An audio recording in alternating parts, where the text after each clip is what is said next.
السلام عليكم ورحمة الله وبركاته.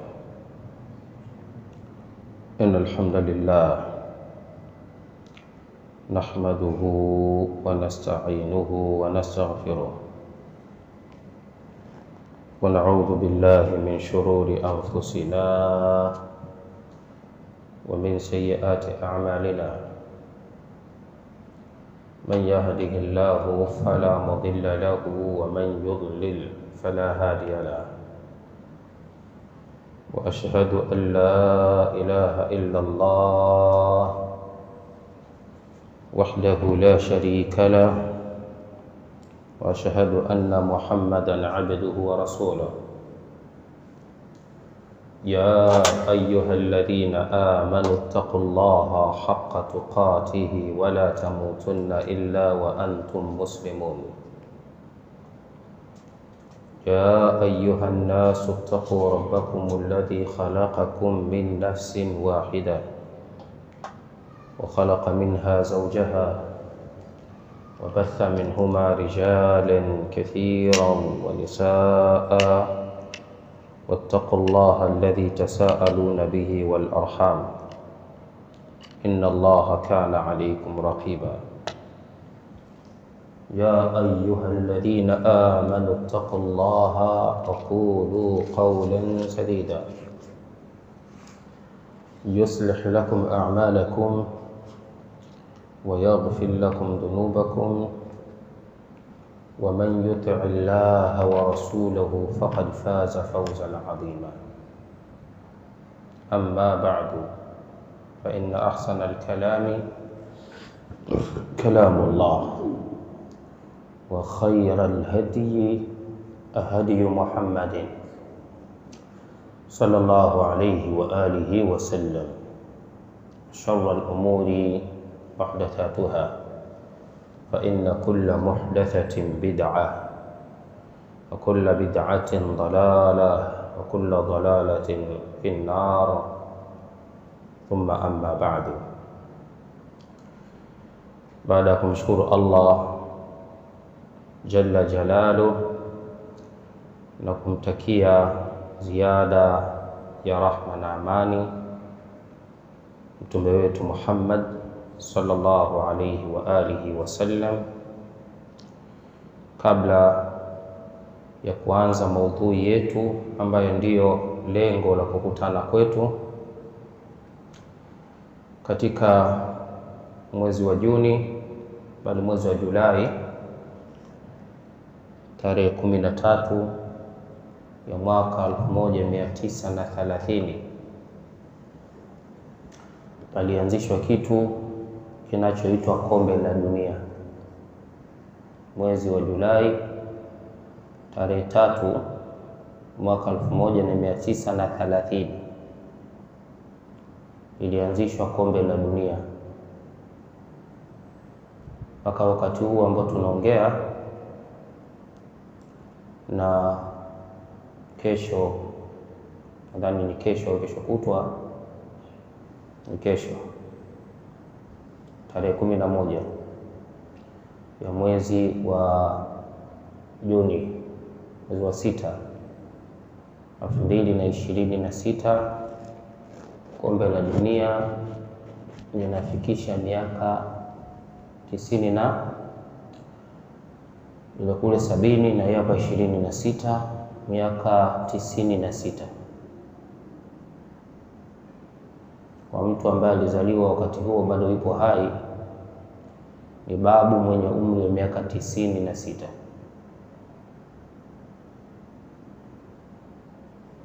Kama itakuwa ni kiumbe, basi tutamuita kiumbe ambaye amekusanya shari zote. Ni mtu mzima wa ovyo ambaye zimekusanyika kwake yeye shari zote, na huo ndio uhalisia wa kombe la dunia. Ni mashindano ya mpira wa miguu yanayokusanyisha nchi kadhaa za ulimwengu kushindania kinachoitwa kombe la dunia. Kwa mwaka huu kombe la dunia lake limekuwa kidogo lina ukakasi. Na ukakasi huu unatokana na sehemu moja ambayo katika sehemu tatu zinapofanyika hilo kombe la dunia, Amerika amekuwa na ukakasi tofauti na makombe yote ya dunia. Kabla ya hapa, miaka 4 iliyopita, palifanyika kwenye nchi ya Waarabu, Qatar, na kipindi chote cha kombe hilo la dunia Qatar ikageuka kuwa ni uwanja wa maasi na kufuru na kila madhambi. Sasa mara hii kwa mchanganyiko wa nchi tatu zikiongozwa na Amerika, pamekuwa na mikwamo mingi ambayo pia nayo inatutolea taswira ya uhalisia wa dunia inakoelekea. Sasa alhasil kwa ikhtisar, Allah tabaraka wa taala aliwataja waja wake wema akasema, wa ibadur rahman alladhina yamshuna ala al-ardi hauna wa idha khatabahumul jahiluna qalu salama.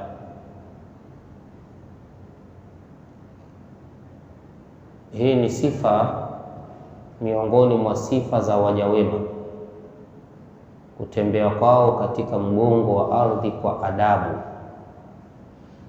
Na ikatokea watu wa maasi wenye kuendekeza mambo ya ujinga, wanapowasemesha waja hawa wema wa Allah, basi hawa wema wa Allah huwa wanawajibu kwa kuambia salaman. Hawashiriki katika uovu wanaofanya walimwengu.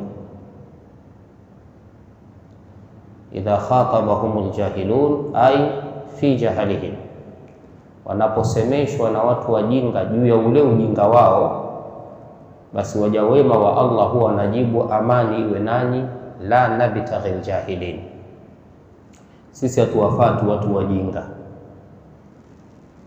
Akawasifu pia katika aya nyingine Allah subhanahu wa ta'ala waja hawa wema, idha marru billaghwi marru kirama, wanapopita kwenye mambo ya kipuuzi huwa wanapita kwa heshima zao.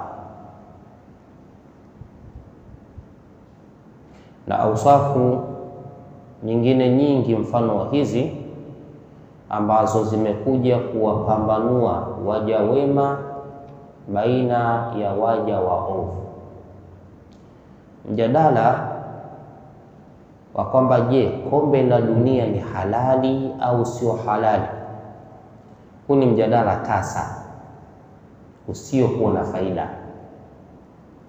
Araaita law jia bil halali wal harami yawm al qiyama amama Allahi rabbil alamin, hebu nieleze lau kama zitaletwa halali na haramu siku ya kiyama mbele ya Allah subhanahu wa ta'ala, fa aina yakunu kaasul alam, zimehudhurishwa halali zote na haramu zote kwenye hadhara ya Allah siku ya kiyama, kombe la dunia litakuwa upande gani?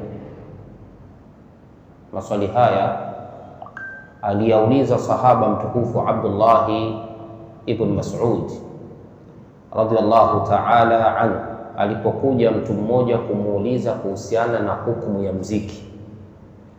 Ni nini hukumu ya mziki? Jawabu alilitoa Abdullah ibn Abbas radhiyallahu anhuma kana kwamba muulizaji hakuridhika nalo. Abdullah ibn Abbas radhiallahu anhuma kwa ajili ya kumkadiria muulizaji na kumjulisha uhalisia wa jawabu la suali aliyouliza. Akauliza hoja hii, araaita in jaa alhalalu walharamu yawma alqiyama fa aina yakunu alaghani. Wewe bwana, jawabu langu kama ukinainalo. Sasa nakuuliza, katika mizani ya uadilifu siku ya Kiyama, katika hadhara ya Allah zimeletwa halali zote na haramu zote, mziki unategemea unawekwa sehemu gani? Hivi kuna mtu atathubutu kusema kwamba mziki utawekwa kwenye sehemu ya halali? Kuna mtu atathubutu kusema kombe la dunia litawekwa katika sehemu ya halali? Billahi alaikum, hivi nini unachokihalalisha kwenye kombe la dunia? Ule ushindani, dakika 90 za kucheza, zile shamra, mkusanyiko wa ulimwengu mzima sehemu moja, nini unachokihalalisha katika kombe la dunia?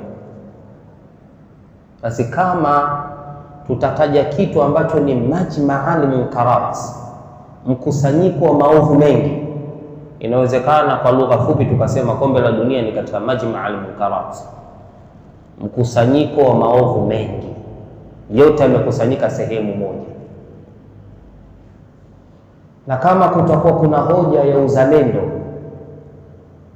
kuna wakati watu wanavutwa na hizi hoja ya uzalendo, sawa? Kuna watu wana uzalendo na nchi ya Saudia kwa mfano, na kuna watu wana uzalendo na nchi ya Irani kwa mfano. Hivi kweli kidini uzalendo huu, kama inavyosema hubbul watani min al-iman, uzalendo huu wa klabu yako ya mpira kwenye kombe la dunia ni sehemu ya imani? Sasa imani ya nini hapo? Imani ya yale maasi?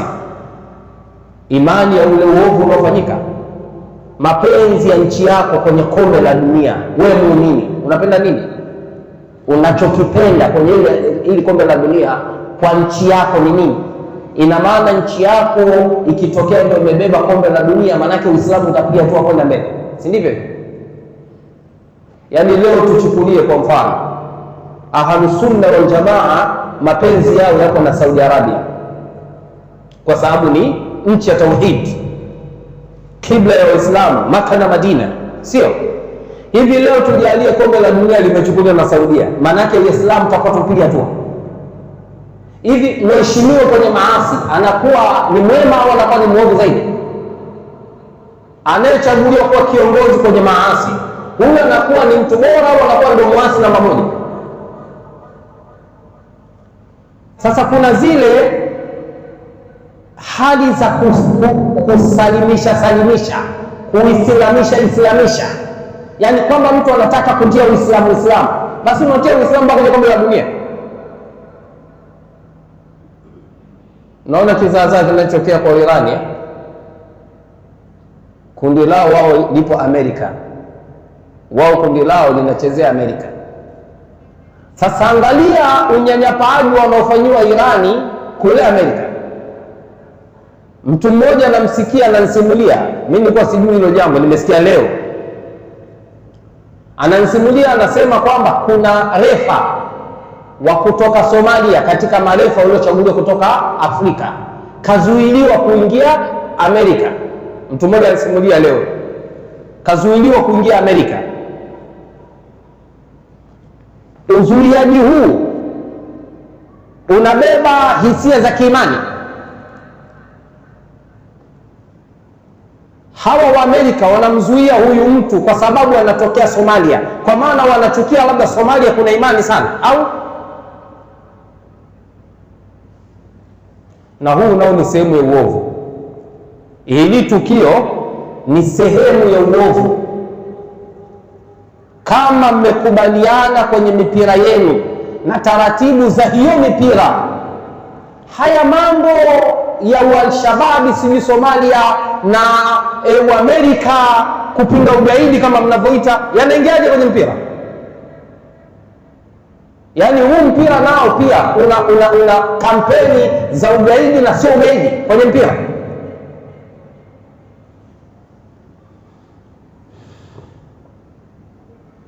Sasa ikhwan, Sijui ni siku ngapi ili kombe la dunia mpaka linakwisha. Kuanzia hiyo tarehe 11 kesho. Sijui inatumia siku ngapi? Ni mwezi mzima. Ni mwezi wenye maovu mengi, ambao kila mja katika mizani yake ya mema na maovu itataharaki ndani ya kipindi hiki, na itataharaki katika kuzidisha maovu kwa kushiriki haya, na itataharaki katika kuzidisha wema kwa mtu aliyekataa kushiriki haya. Uzindushi wa mwisho, kuwaliwaza watu wa nyumbani, watoto wake, ndugu na jamaa na marafiki, kwa kusema tunawawekea kinyamuzi cha mwezi huu kwa ajili wasipate tabu kuangalia kombe la dunia. Hii ni katika jumla ya maasi na ni matumizi ya kipato katika kushajiisha maasi, sio wema wala sio cha Mungu. Eti kwa kuwa unaogopa kwamba nisipoweka kinyamuzi nyumbani watoto watatoka kwenda kuangalia kombe la dunia kwa jirani. Hivi wewe mtoto wako anatoka na kwenda kuangalia kombe la dunia, wewe baba unamwachia? Kullukum ra'in wa kullukum mas'ulun 'an ra'iyatihi. Ni wote ni wachunga na kila mmoja ataulizwa juu ya kila ambacho kichunga. Ni nafuu kubwa kwamba wewe nyumbani kwako munkari huo hujauweka na hakuna mtu kutoka kwenda kwenye munkari huo, na kuwa kwako wewe nyumbani haujaweka huo munkari ni dalili ya kuwa wewe usapoti hivyo vitu. Kwa hiyo mtu yeyote kutoka nyumbani kwako kwenda jirani kuangalia kombe la dunia ni dalili ya kwamba huyu anafanya mukhalafa kanuni za nyumba.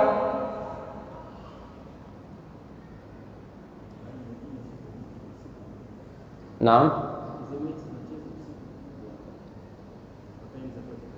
Tena taimu za kulala kwenye haki za ndoa au haki za mwili au haki za Allah tabaraka wa taala. Usiku wa Mtume Muhammad sallallahu alaihi wasallam umegawanywa sehemu ngapi? Sehemu tatu. Sehemu ya kwanza ni sehemu ya haki ya ndoa kwa majira ya Dar es Salaam saa 12 mpaka saa 4. Sehemu ya pili ni sehemu ya mapumziko ya kiwiliwili kwa majira ya Dar es Salaam saa 4 mpaka saa 8. Na sehemu ya mwisho, usiku wa mwisho Mtume Muhammad sallallahu alaihi wasallam, ni sehemu ya haki ya Allah tabaraka wa taala saa 8 mpaka saa 12. Unakwenda kumalizwa usiku wote na katika mwezi mtukufu wa Muharram, ambapo Allah tabaraka wa taala ametuambia katika makatazo ya jumla ya miezi hii mitukufu, fala tadhlimu fihinna anfusakum. Mkeshaji kwa ajili ya kuangalia mechi ya kombe la dunia anakesha, lau atakuwa ni mcha Mungu wa kufanyia kazi maneno ya Mtume Muhammad sallallahu alaihi wasallam, afdalu siyami ba'da shahrillahi ba'da Ramadan shahrillahi almuharram, saumu bora baada ya saumu ya mwezi mtukufu wa Ramadhani, ambayo ni saumu ya wajibu, ni saumu ya kufunga katika mwezi wa Muharram. Mwezi wa Muharram ni katika miezi ya kufunga sana, na Mtume Muhammad sallallahu alaihi wasallam ameusunishia umma wake ufunge sana katika mwezi wa Muharram. Lakini sasa tunakwenda na kombe la dunia. Billahi alaikum, miongoni mwa ibada zinazochukua muda mwingi wa kuwa ndani ya ibada na uchamungu ni ibada saumu. Min tulu'i al-fajri ila ghurubi ash-shams, man lam yada'a qawla az-zuri wal 'amala bihi wal jahl falaysa lillahi haja fi an yada'a ta'amahu wa sharaba. Asiyeacha maneno ya kipuuzi na ujinga, Allah ana haja kwa kule kuacha kwake kinywaji chake na chakula chake.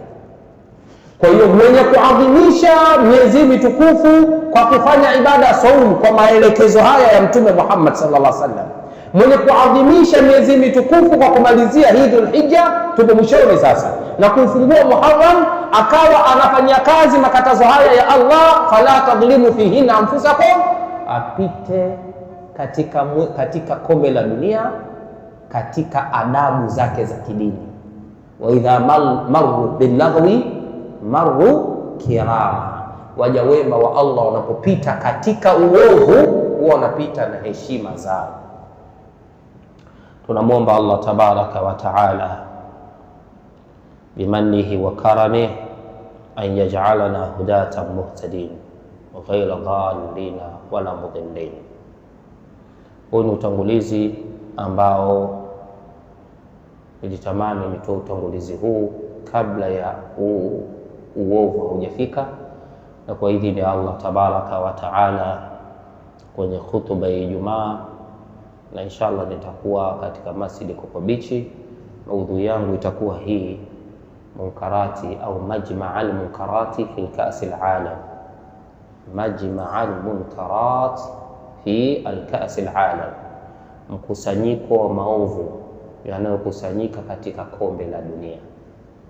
Mizani ya mja ndani ya mwezi huu kuanzia kesho tarehe 11, kama mlivyosema ni mwezi mzima, maana yake mpaka tarehe 11 ya mwezi wa 7 au kabla kidogo au baada yake kidogo, mizani yako itaharaki katika mema, si katika maovu.